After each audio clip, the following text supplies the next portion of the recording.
Connections to literature. The Crucible by Arthur Miller was very similar to The Scarlet Letter because both literature books portrayed sin against Puritan culture and the punishment that comes with it.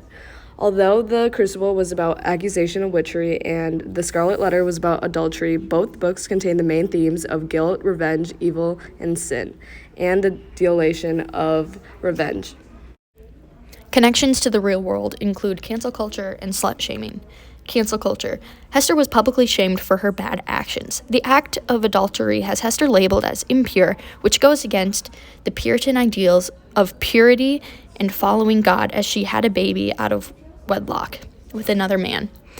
And she's publicly shamed for her action. Similar to today's current culture where individuals will be quote-unquote canceled when they do something wrong.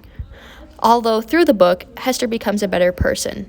This is similar to today's real-world examples like James Charles or Nessa Barrett, where they are being shamed for something that they did wrong, but then try and better themselves as a person and get their reputation back. Another example is slut shaming.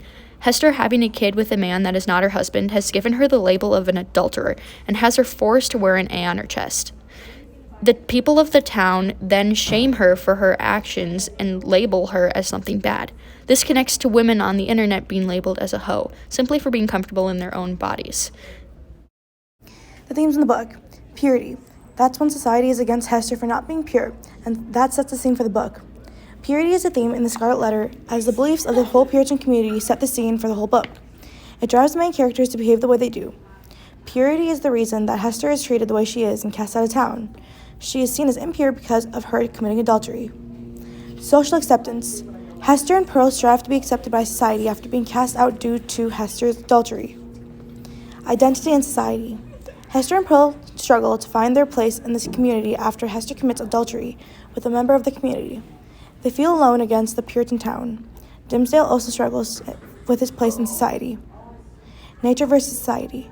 While Hester is part of the Puritan community, where harsh rules are the basis of their beliefs, she lives in a forest where those rules do not apply because nature is more powerful. Female independence is an important theme of the book. Hester is forced to live on her own after being cast out of the community.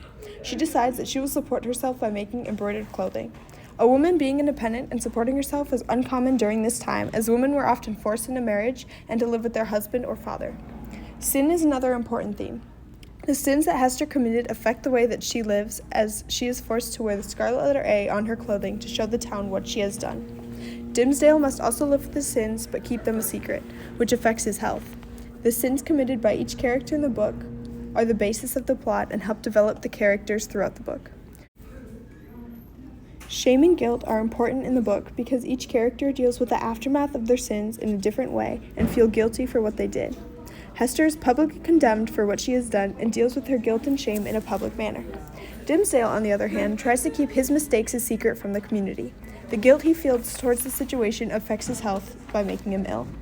He feels that he must keep this secret out of fear of being condemned and shamed as Hester was. Chillingsworth uses his shame towards his failed marriage with Hester to drive through his revenge plot on Hester and her mysterious lover. Redemption is another important theme of the book. All the main characters in the book redeem themselves at the end. Hester is able to overcome social standards and take off her letter A in front of the whole town. Dimmesdale is finally able to tell the community what he has done and ask for forgiveness for his sins. He dies peacefully on the scaffold after admitting to his sins. Pearl grows up to be a young woman and creates a better future for herself in Europe. Chillingsworth dies and gets over his pettiness and resentment for Pearl, leaving his illegitimate daughter his whole fortune. Hester dies years later and is buried next to her love, Dimmesdale. Their tombstone has a letter A engraved on it. This first example of rhetorical language demonstrates personification through a detailed use of imagery. The author uses the imagery to paint a picture of the scene around Hester and Dimmesdale. It gives an ominous tone as he depicts the trees groaning at each other. It also foreshadows the events to come when it says, as if telling the sad story of a pair that sat beneath, or constrained to forebode evil to come. The image of the trees, groaning, telling the story of a sad pair, suggests a dramatic and tragic ending to the story of a couple. It also suggests a possible conversation between the pair that will take place beneath them and predicts an evil that will take over the lives of the two. The second excerpt is from the scene at the governor's house. This quote from Hester uses a metaphor comparing Pearl to the Scarlet Letter on Hester's bosom. Hester's comparison of Pearl to the Scarlet Letter shows exactly how Hester feels about her child. Her child is a reminder of her sin, and she feels obligated to see through her punishment, as Pearl punishes her too. Yes, Hester does love her child. However, Pearl is a living reminder of the Scarlet Letter, and with the comparison made, it symbolizes the attachment that Hester has to Pearl, as she is gravely attached to the letter on her breast. The use of exclamatory sentences can also be seen throughout the quote as they give emphasis on what Hester's message is. Her message tells the governor that he shall not take Pearl away from her, as she would rather die. The quick antithesis in the beginning allows credibility towards Hester also, as she openly admits that Pearl is a punishment, even though you can clearly see that she loves her daughter dearly. This credibility allows for the governor to sympathize with Hester, as he sees she repents her sin and allow her to keep her daughter. The third quote is said by Roger Chillingsworth, in which he confronts Hester for her sin and uses biblical allusions to give the image that shows the extent of her sin. He says that she's fallen into a pit, and by using this allusion, it conveys the message to Hester that she's fallen into the clasp of the devil, since the pit is a reference to hell. Chillingsworth knows Hester is a member of the Puritan community, as he is as well, so by using this allusion, Chillingsworth shows Hester the degree of her own sin by telling her that she has fallen under the wrath of the very object her community repents, which is the devil. Chillingsworth uses this to bestow guilt onto her in order to torment her the same way he does to Dimmesdale later in the novel. Correspondingly, in the fourth quote, Chillingsworth uses parallelism and repetition in order to provoke a fear in Hester of what he's capable of doing to Dimmesdale. Chillingsworth repeats the words, "I shall," and by repeating these words, it shows his determination in making Dimmesdale miserable in order to make him pay for his sin. It also shows the severity of his anger as he feels betrayed by them. In this moment, Hester is being ostracized for her crime of adultery as she leaves the prison doors with her new child in order to face her sentence. Slut. Whore! You are! Whore! Slut. Whore! Adultery. Whore! This scene is from when Hester goes back in the jail after serving her sentence, and Roger Chillingsworth, her old husband, plot twist, comes to confront her. I will find the true identity of your lover, and I will get revenge. Chillingworth, I don't know what you're talking about. He's evil! He's evil! He's the devil! Chillingworth! Sorry, I cheated. In this scene, the governor is trying to take Pearl away from Hester. This is awful. She doesn't know where she came from. She's a spawn of the devil. She's my life, but she also punishes me. You are a slut. This is your consequence of being a slut. In the forest. This is a meeting between two lovers. The first one in 7 years. Yes, their first time seeing each other in 7 years. Dimmesdale is here to warn Hester about Roger Chillingsworth and how he knows her true intentions of revealing his identity. Hester! Damn, Dimmesdale.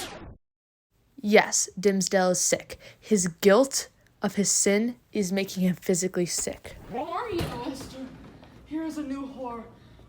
Roger Chillingsworth knows your purpose to reveal his true character. There's a secrecy within him. Come now. This scene takes place in the middle of the book when Hester and Dimmesdale have an intimate moment, confessing their love for each other throughout the 7 years. And Hester is making a plan to go to Europe with him to escape his sin. Heaven would show mercy. Be thou strong for me. Advise me what to do. Daddy Dimmesdale, we need to go to Europe. We need to raise Pearl. You, me, as a family. Yes, Hester, but only under the fallen leaves. Lick you from your head to your toes, and I wanna move from the bed down to the floor. One thing I like about me is that I'm nothing like you, and I never will be.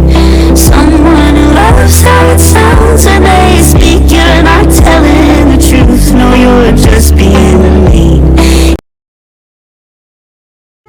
I haven't. You committed adultery. The pause vibe. God damn it, Paige! No, She's my life, but she also. Fuck off. No, I don't. I can't do it. How much are you gonna say? Yeah, bitch. Okay, ready? Die, then have you take away. Oh, God damn it! You are a slut. instead. Oh wait, no, you say. Daddy, you can't live with him anymore. Daddy Dimsdale. Sam, Dimsdale. Daddy, you can't live with him Must I anymore. He's sing- gonna hurt you. Is it still going? Stop the video.